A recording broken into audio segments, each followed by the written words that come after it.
Okay, we're quickly going to turn the corner here, and then we're going to go to the other coast for some questions. But first, we're going to ask our group, we're going to go back the other way, in just really a nutshell, a minute or less. Go back a couple of movies or TV shows and give us an example of something that you saw was an opportunity to get greened that didn't get greened, and why.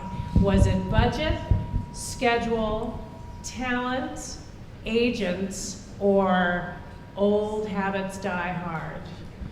And think of something that might have been an opportunity that didn't happen, a movie that was very wasteful, or something that you worked on and it was really hard. I don't know, is there somebody who has one in mind who wants to go first with this? This is an opportunity to set an example. I set a conversation starter because I know there's some people in the room who have some of these examples. And the budget, schedule, talent, agent, old habits die hard, obstacles are still really difficult for many of us. Tom, do you have Well, if you went back 25 years in this business, and I mean, we were sitting on apple boxes inside the trucks, so things have changed since then. But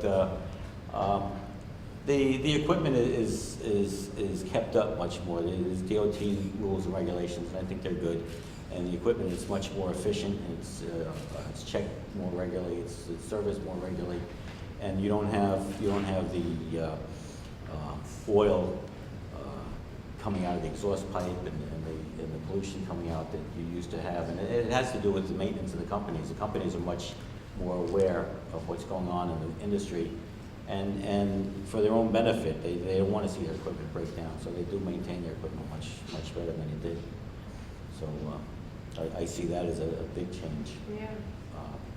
And dollars were the big issue way back when. They said, well, we'll service this, a little bit later, and a little bit later was 5 jobs later, and the crankcase was, the oil was hardened.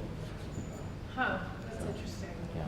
Do you ever wonder if there's just too many trucks, trailers, tractors? No, I don't think so. Oh, I'm sorry. I withdraw the question. If people didn't want to eat or have any products, you probably would have no trucks. Yeah, okay, But, good point. they're necessary. I work in TV, and you know what? I don't know what I'm talking about. Mary Jo. It's a hard question for me, Katie, because I think I've been really fortunate. Since 2004, all the films that I've made, I've had willing partners and filmmakers who were open to my sustainability goals, which then became our sustainability goals. So it's a hard question for me to answer because I don't think there's anything to date that I've attempted to do on a film in regard to sustainabilities that I've not been able to achieve. However, there are some things that that are troublesome to me, or that, not troublesome, but like what is the next frontier for, say, alternative fuels? I've been using biofuel for the last, 2 movies, just as a lot of people here have. And, I'd love to see solar implemented, geothermal. Is there a way to, are there other alternative fuels that we can start implementing and take it to the next level? I know there was a film in California called Valentine's Day that did a pilot with solar panels, and about 60% of their fuel came from the solar panels. When the solar panel energy was not useful, they went to bio, and it was a very successful pilot. I know there are companies out there that are developing, but who are they? Can they come to New York? And how do we go to the next level with alternative fuels? That would be my big thing. That's a great question, and that came up during Green Week with the Solar One batteries. That if you charge your solar batteries in the weeks before your shoot, then if your first week of shooting is all gray skies, it's okay because you had some stored up. Right. But at the moment, the batteries they need to be so big that it's unwieldy. So when is that going to be practical for us to actually do that? That's a good question. Right. I have a question for you, which is a frontier that still needs to be kind of accomplished.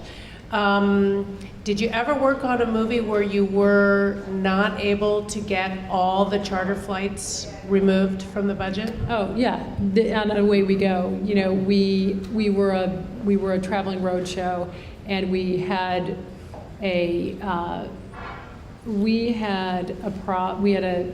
weather situation and talent that needed to be gone, and we were under duress and had to take a charter flight, and it just made me sick to my stomach because we had done all these. I mean, we still, even with that, we still offset our carbon so much on that film, and our carbon footprint was relatively small.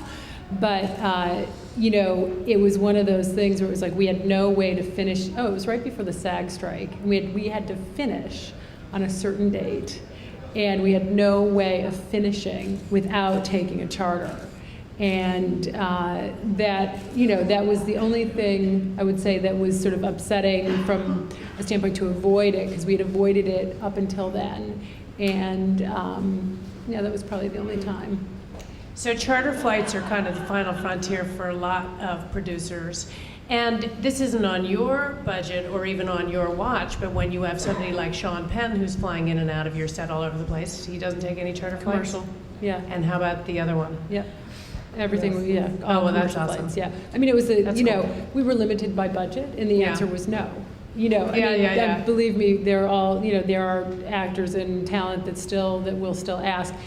It didn't come up. They knew Yeah. the parameters of the job. Yeah. And I think so much of it is about communication and everybody understanding the framework. Right. I'm waiting for the day. I'm sure there will be a time when, you know, I've not been on a film that anybody had demanded a charter flight.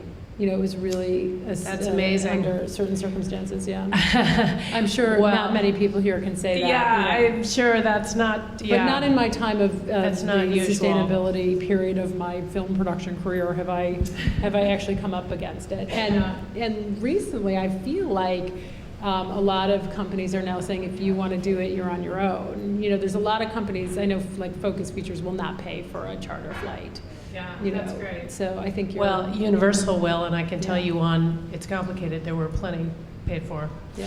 So that's a whole nother story. I will say this, Away We Go, Mary Jo's movie with Sam Mendes, had an awesome carbon footprint in the end, 975 metric tons of carbon, which is so low, under 1,000.